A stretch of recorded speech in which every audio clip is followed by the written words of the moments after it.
Oke, kita bahas nomor 6. Nomor 6 itu in the long run, firm in the perfect competition market. Jadi dalam jangka panjang perusahaan di pasar persaingan sempurna itu berproduksi saat kurva AC-nya itu menurun. Ini ya. Nah, ini jawabannya salah. Kita lihat kurva di bawah ini. Jadi ini adalah kurva keseimbangan perusahaan di pasar persaingan sempurna dalam jangka panjang. Nah, kita bisa lihat kalau perusahaan itu kan produksinya di titik Q2 kan. Outputnya itu produksi Q2 pada harga 30 di titik sini. Nah, itu kan dia kan berproduksi saat AC minimum nih. Lihat nih, AC-nya kan minimum. Nah, sehingga pernyataan ini salah kan? Nah, kemudian kita lihat alasannya. Karena dalam jangka panjang perusahaan di PPS itu dia mendapatkan zero economic profit laba normal. Nah, jawabannya itu benar karena kita lihat pada saat kita memproduksi sebesar Q2, oke, harga yang kita terima kan 30. Tapi biaya yang rata-rata yang kita keluarkan itu juga 30. Nah, sehingga kan kalau kita kurangi harga P min AC, 30 min 30 kan sama dengan 0. Nah, itulah maksudnya zero economic profit. Jadi pernyataan benar, alasan salah. Oke. Maaf, pernyataan salah, alasan benar. Jadi jawabannya itu D. Oke. Kemudian, soal ketujuh, kenaikan harga masker saat pandemi COVID-19 di Indonesia dapat disebabkan oleh beberapa hal berikut kecuali jawabannya itu A. Kenapa A? Karena penimbunan masker itu dia akan mengurangi supply-nya. Dia tidak mempengaruhi demand-nya. Oke. Jadi penimbunan masker itu yang benar itu jawabannya kan harusnya itu penimbunan masker supply-nya itu kan berkurang. Ini yang benar, tapi karena soal ini kita suruh cari yang salah kan A. Kayak gitu. Karena penimbunan masker melalui supply bukan meningkatkan demand. Kemudian soal nomor 8. Nah, diketahui di negara A, apabila pendapatan masyarakat 1,5 juta, konsumsinya 1 juta. Kalau pendapatan bertambah 500.000, tabungannya bertambah 200.000. Nah, kalau diketahui pendapatan nasional potensial 45 juta, pendapatan nasional equilibrium 30 juta. Untuk mengarahkan pendapatan nasional equilibrium ini ke pendapatan potensial, jadi dari pendapatan nasional 30 juta ini, kita pengen gedein, biar sama kayak pendapatan nasional potensialnya, 45 juta. Nah, pendapatan nasional potensial ini maksudnya pendapatan nasional yang bisa dihasilkan sebuah perekonomian yang maksimal setelah semua sumber dayanya itu dipakai. Kalau equilibrium itu ya artinya ya tergantung sama kondisi pasar. Kita lihat sini kan ada kesenjangan 15 juta kan. Kayak kurang kurang apa namanya? Kita itu kurang bisa menutup yang 15 juta, makanya kita mau tutupkan. Mau tingkatin 30 juta tambah 15 juta jadi 45 juta. Nah, maka kebijakan yang tepat dilakukan adalah apa? Untuk mengerjakan soal ini, teman-teman harus tahu konsep multiplier.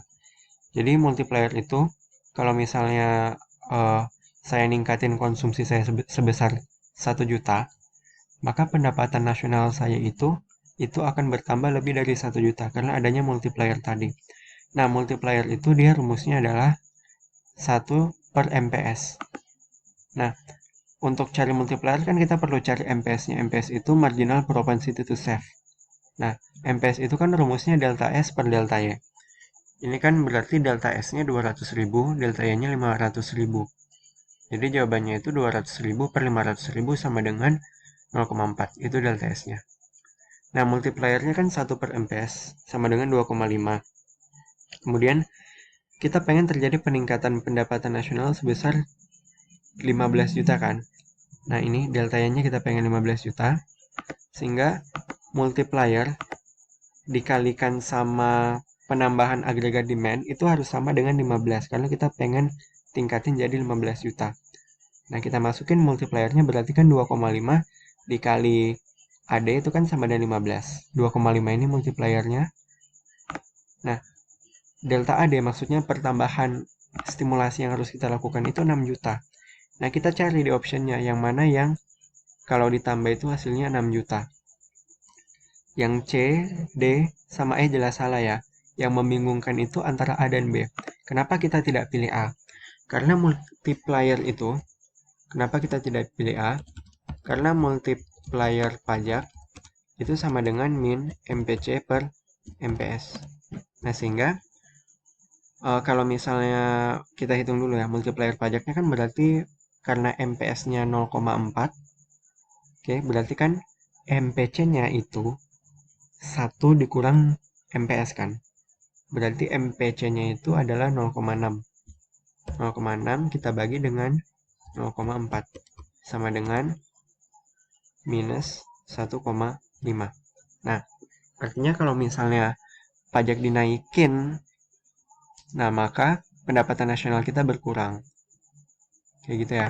Nah, di sini kita menurunkan pajak sebesar 3 juta.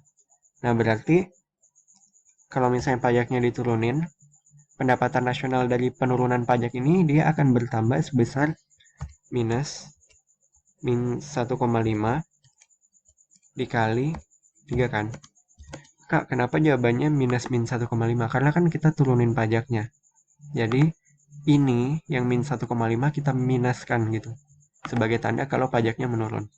Nah, sehingga dia kan hasilnya 4,5 juta. Oke. Nah, kemudian kalau stimulasi konsumsinya, tidak usah kayak gitu. Ini kalau misalnya 4,5 juta di sini, stimulasi konsumsinya 3 juta, berarti kan 1 per MPS kan? Kalau konsumsi, angka penggandanya. Berarti kan kalau hasilnya itu, hasil dari stimulasi konsumsi, itu adalah angka pengganda yang tadi, yang awal, 2,5 dikali 3. Itu jawabannya adalah 7,5. Nah, kalau kita tambahin 7,5 ditambah 4,5, apakah hasilnya sama dengan 15? Tidak kan? Nah, sehingga jawabannya itu bukan A, tapi B. Untuk membuktikan, kalau stimulasi investasi 3 juta, berarti kan angka penggandanya itu adalah 2,5. Kemudian net effect-nya itu 2,5 dikali 3 juta. Kita tambahkan dengan 2,5 dikali 3. 2,5 kali 3 ini stimulasi investasi 3 juta dan meningkatkan belanja pemerintah 3 juta. Hasilnya itu kan 15 juta. Sehingga dia benar yang jawaban yang B. Oke. Nah, ini soalnya agak panjang. Bagaimana cara Ani meyakinkan Budi agar tidak investasi di PTA? Jawabannya itu adalah B. Mengatakan bahwa perusahaan menggunakan leverage yang sangat tinggi dalam mendanai perusahaannya. Alasannya apa, Kak? Kenapa jawabannya B? Nah, sederhananya, leverage ini adalah penggunaan utang dalam mendanai perusahaan. Oke. Semakin banyak utang yang digunakan perusahaan, semakin besar peluang perusahaan untuk pilot atau bangkrut. Kenapa gitu, Kak? Karena kalau misalnya ketika terjadi goncangan ekonomi, krediturnya ini dia harus tetap dapat bagian bunga. Jadi udah perusahaannya itu sengsara, tambah sengsara lagi karena harus bayar bunga. Nah, sangat berbahaya bagi pemilik modal karena mereka lah yang harus membayarnya. Merelakan modal mereka itu termakan sama utangnya kayak gitu. Jadi jawaban untuk meyakinkan Budi agar tidak investasi di A, ya si Ani bilang aja kalau perusahaannya itu menggunakan leverage yang sangat tinggi dalam mendanai perusahaannya, sehingga sangat beresiko. Kalau terjadi kondisi jatuh dikit, pasti Budinya akan sengsara modalnya. Kayak gitu ya. Nah, kebalikannya kalau misalnya A, itu malah meyakinkan Budi buat investasi di PTA. Karena tidak pakai leverage berarti kan tidak ada resiko untuk bayar-bayar utang kan. Kayak gitu. Kemudian nomor 10, barang given adalah barang yang efek substitusi dan pendapatannya bergerak dengan arah yang sama. Jawabannya salah, Kak. Jawabannya adalah salah karena efek substitusi dan pendapatan barang given itu arahnya berlawanan. Nah, karena efek substitusi masih lebih besar dari efek pendapatan, kurva permintaan barang given berbentuk upward sloping. Ini benar, tapi ininya salah. Karena harusnya efek pendapatan lebih besar dari efek substitusi. Nah, kita bisa lihat di kurva ini. Nah, jadi barang given itu dia punya efek substitusi sama pendapatan itu arahnya berbeda. Teman-teman bisa lihat sini, Kalau misalnya harga makanan ini menurun, budget lainnya kita kan bergeser kan. Efek substitusinya itu dari F1 ke E. Tapi efek pendapatannya itu dari E ke F2. Nah, sudah berlawanan kan arahnya, makanya pernyataan utamanya salah.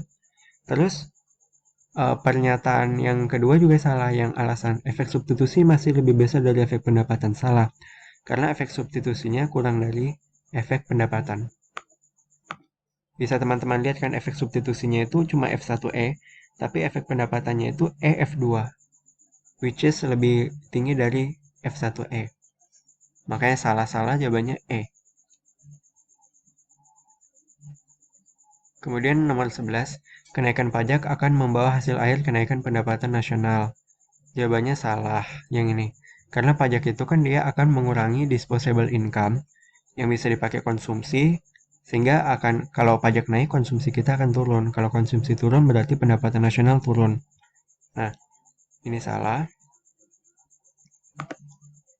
Nah, penerimaan pajak pemerintah dapat digunakan untuk membiayai pembangunan infrastruktur, sekolah gratis, dan sebagainya. Ini benar ya, karena memang pajak gunanya untuk itu. Jadi jawabannya itu salah benar, jawabannya D. Dan nomor 12. Nah, menurut teori keunggulan komparatif, suatu negara punya keunggulan komparatif pada produksi semua barang, namun tidak pada keunggulan absolut. Salah, harusnya itu dia kebalik. Yang benar itu ini. Harusnya suatu negara bisa punya keunggulan absolut di semua barang, namun tidak di keunggulan komparatif.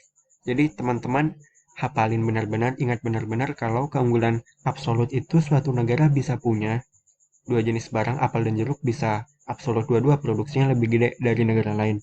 Tapi kalau keunggulan komparatif nggak bisa, cuma bisa satu barang.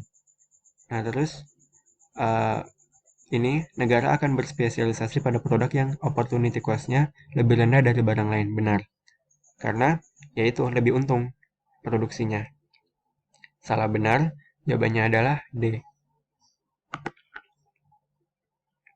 Kemudian nomor 13, inflasi dapat diukur dengan IHK, IHPB, dan indeks harga implisit atau GDP deflator. Ini benar, sebab penurunan tingkat inflasi disebut deflasi. Salah, karena penurunan tingkat inflasi itu namanya disinflasi, bukan deflasi.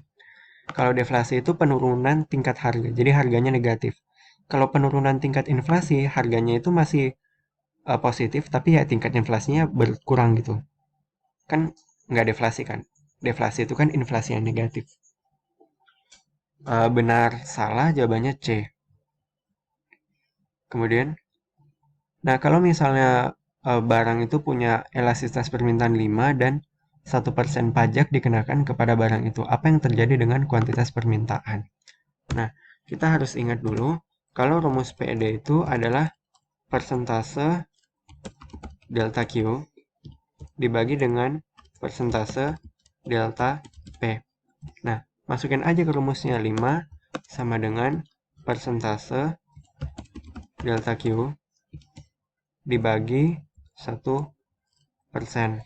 Nah, sehingga kita mau cari persentase perubahan kuantitas permintaannya, persentase delta Q-nya itu sama dengan 5% kan?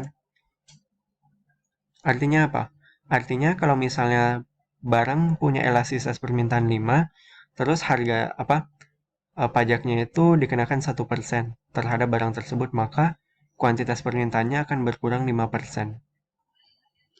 Nah, jawabannya B. Kemudian nomor 15, kurva permintaan pasar dalam pasar persaingan sempurna berbentuk horizontal. Elastis sempurna. Jawabannya benar atau salah? Nah, banyak yang terkecoh sepertinya. Karena di sini kita bilang kurva permintaan pasar, market demand. Jadi dalam PPS itu kalau perusahaan, kurva permintaan perusahaan itu horizontal. Tapi kalau pasar itu dia bentuknya downward sloping. Jadi ini salah pernyataannya. Sebab perusahaan dalam PPS menghasilkan barang kebutuhan pokok. Jawabannya juga salah. Karena harusnya barang homogen. Barang homogen ini tidak sama dengan kebutuhan pokok.